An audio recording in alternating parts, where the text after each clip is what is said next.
Nah, chapter pun dimulai langsung lanjutan dari chapter lalu. Di sini Luffy sebelumnya memegang Kizaru. Dia pun memutar-mutarnya dengan sangat kencang sekali dan akhirnya melempar Kizaru yang sejujurnya ini gila banget. Lemparannya sangat jauh dan sangat kuat sekali. Tapi yang menarik adalah Kizaru dipegang sama Luffy yang bahkan diputar-putar dia masih santuy, yang wah, ini gila banget. Mukanya tenang banget seakan-akan aduh ini bercanda nggak kayak berasa lah. Dia bahkan ngomong dengan nada khas Kizaru yang bilang go easy on me. Iya, Kizaru ngomong lambat seperti yang kita tahu. Padahal dia ini manusia cahaya. Ya mungkin nggak kerasa kali ya putaran kencang dari Luffy. Toh bukannya tubuhnya memiliki kecepatan cahaya. Jadi dia cuma menggelitik saja. Dan saat Kizaru sedang sibuk oleh Luffy di sini, Atlas pun berupaya untuk turun ke Fabiotus untuk mengubah perintah dari Pasifista. Nuklir blue tersebut yang baru saja diubah oleh Kizaru. Karena di sini tidak dapat Antoshi bilang walau baril telah dihilangkan, mereka tetap akan bisa memberhandle bagian atas ini dengan laser yang dimiliki Marx tersebut.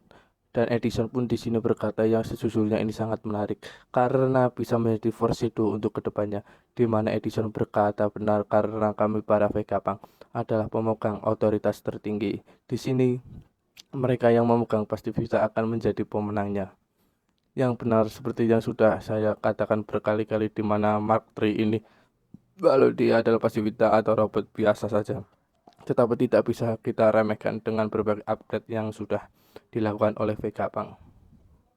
Yang bisa dibilang sumber daya sudah sangat mumpuni dan pastinya akan cukup untuk menahan 100.000 angkatan laut di bawah sana. Yang perlu diperjelas juga, maka prototipe dari fasilitas saja di 2 tahun yang lalu cukup untuk membuat kru topi jerami kesulitan seperti itu. Ingat, itu masih prototipe Lialo, ya bisa dibilang sangat jauh dari Pasifita yang sudah masuk ke generasi ketiga dengan namanya Mark III. Jelas skala dan kemampuannya akan sangat jauh. Dimana memang kita masih ada 9 fish admiral yang pasti sangat kuat, tetapi tetap saja akan kesulitan untuk melawan jumlah sebanyak 50 Mark III ini, yang bahkan masih ada pasifista lainnya seperti polisi yang sudah kita lihat juga. Nah, di sini juga saat itu ternyata Vegapunk pun alias dia juga ingin ikut ke bagian bawah. Yang alasannya karena tersebut dia melihat Bonnie yang sebelumnya terjatuh ke bagian bawah dan menembus barrier tersebut. Di sini Vegapunk bertanya kepada Franky kalau Bonnie ada di bagian bawah dan Franky pun menjawab, "Oh, dia masih hidup. Syukurlah. Dia sebelumnya ditendang oleh Kizaru dan mengenai barrier." Dan yang lucunya di sini kakak Vegapunk malah memarahi Franky dengan berkata, "Orang dewasa sepertimu bagaimana kok bisa membiarkan dirinya ditendang?" Yang aduh ini lucu banget. Franky pun akhirnya minta maaf dan akan ikut ke bawah untuk menolong Bonnie. Ini jika barrier yang sudah terbuka, dan Sanji yang mendengar itu akhirnya memutuskan untuk ikut pergi ke bagian bawah dan menolong Bonnie juga. Di mana Jinbei ternyata dia selama ini hanya menjadi porter saja yang memindahkan barang-barang Vegapunk ke titik poin di bagian belakang lab. Yang aduh ini Jinbei karakter top 3 tapi malah jadi begitu saja. Yang lagi-lagi perannya masih kurang terlihatlah di art ini, dimana Bonnie ternyata dia sudah sibuk dan melawan cukup banyak angkatan laut dengan mengubahnya menjadi bocah dan orang tua. Ya ala Bonnie seperti biasalah, dimana ternyata yang menyelamatkan Bonnie dari terjatuh setinggi itu adalah Sentomaru. Ya, ternyata Sentomaru ini masih hidup pasca bertarung melawan Kizaru. Bahkan tubuhnya penuh terbakar oleh serang laser yang diterimanya terakhir kali. Yang di sini dia hanya terbangun dan menyelamatkan Bonnet, dan akhirnya dia pun pingsan kembali. Yang bahkan dia pun Sentomaru berkata, "Pergi dari sini, angkatan laut akan segera datang." Ya, wah ini mantap banget sih. Dalam keadaan seperti itu, dia masih memikirkan orang lain yang sebenarnya fix. Ini Sentomaru dan Bonnet harus ikut ke kapal topi jerami dan kabur dari Pulau Egghead dan kembali ke Labo Pes. Di sini Luffy tertawa dan melihat kalau Zoro ternyata sudah bertarung melawan Luffy. Aduh ini Luffy bisa-bisanya santuy juga di bagian atas. Yang Zoro pun malah memarahinya. "Hei, fokus saja kau untuk melawan Kizaru. di mana terlihat keduanya sudah kecapean untuk suruh ini dimanapun adalah hal yang sangat wajar. Ingat mereka berdua bertarung semalam untuk melawan para serafin. Yang menariknya di sini Zoro berkata, hanya dengan kekuatan seperti ini tidak mungkin kau bisa melawan Kapten kami Lucy. Lucy pun menjawab, mungkin benar tetapi membunuh orang nomor 2 dari kujonku sudah cukup. Bagiku, ya atuh, ini kucing ke oren benar-benar keras kepala banget ya. Jelas ini bukan tandingannya bagi Luffy. Orang sebelumnya dia sudah diratain one hit Fabio pas juga di sini pun Zoro masih belum serius ya, karena belum menggunakan pelindung di kepalanya. Dan terlihat juga ada asap dan bahkan petir hitam kecilnya yang mengindikasikan kekuatan dari Hakuoso Haki, di mana Kizaru ternyata terlempar sangat-sangat jauh sekali. Yang bahkan dia keluar dari pool yang bisa dibilang berkilo-kilometer. Ya, wah gila sih. Tapi ya lagi Kizaru, dia masih santuy dengan ngomong lambatnya, oh tidak, aku akan jatuh. Lah bahkan dia pun menyilangkan tangannya yang wah, ini gila banget sih, santuy banget. Dia pun seakan terbang di atas laut dan mengeluarkan serangan Yasaka Shinogama Tama, di mana rentetan cahaya tersebut akhirnya sampai kembali kepada Luffy. Di sana Kizaru pun ikut berpindah bersama para cahaya tersebut. Yang akhirnya cahaya tadi tiba-tiba berubah menjadi klon dari cahaya. Yang sejujurnya itu gila banget sih.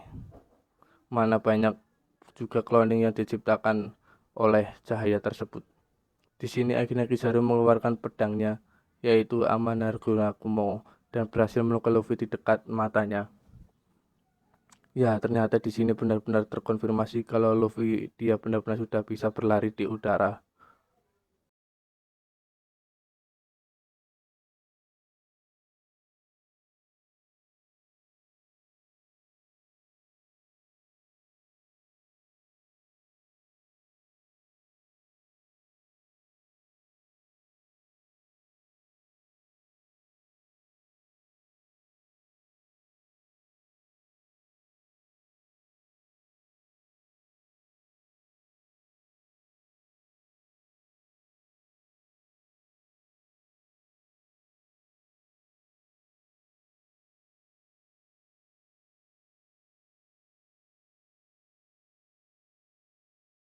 Di sini Luffy pun terus lari untuk membuat para cloningan cahaya itu berderet, dan akhirnya Luffy mengeluarkan Gomu Gomu no Don't Step untuk menghancurkan semua klon tersebut dalam satu serangan, di mana serangan terlihat Luffy juga menggunakan haki.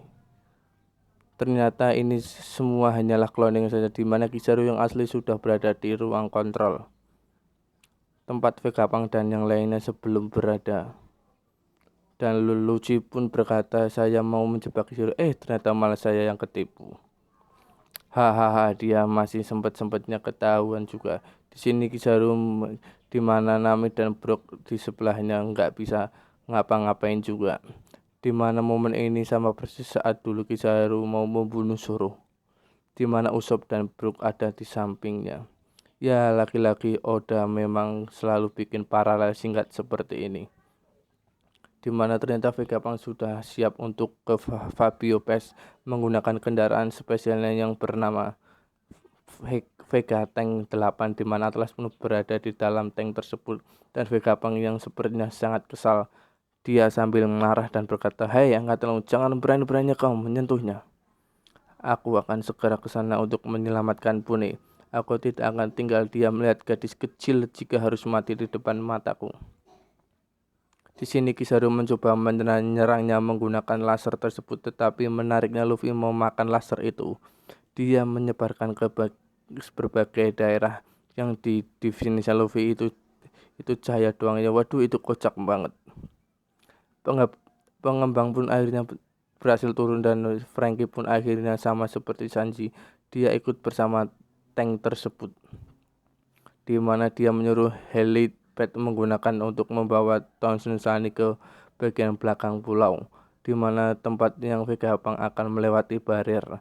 Edison bertugas untuk memastikan dom sementara dan akhirnya menyalakan lagi.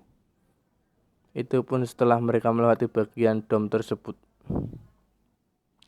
di mana Atlas berteriak dari Vegapunk kepada semua pasifika untuk menghancurkan angkatan laut dari pulau ini. Wah, wadidaw nih. Chapter pun akhirnya ditutup dengan wajah dari Gorosei atur.